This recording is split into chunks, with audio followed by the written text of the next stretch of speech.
Patuloy na pinaiigting ng Lagayan MPS ang kampanya ukol sa loose firearms and anti-criminality sa probinsya ng Abra, alinsunod sa COMELEC Resolution No. 10741 na resolution sa gun ban and safe national local elections 2022.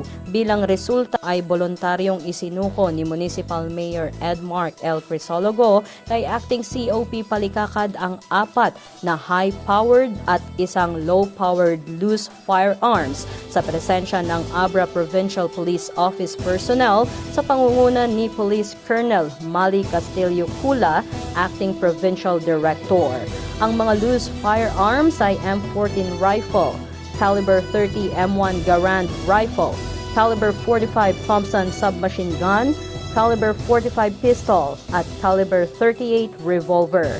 Ang nasabing surrendered loose firearms ay nasa kustodiya na ng Lagayan MPS for documentation and to be turned over to Abra Provincial Forensic Unit for Integrated Ballistic Identification System o IBIS.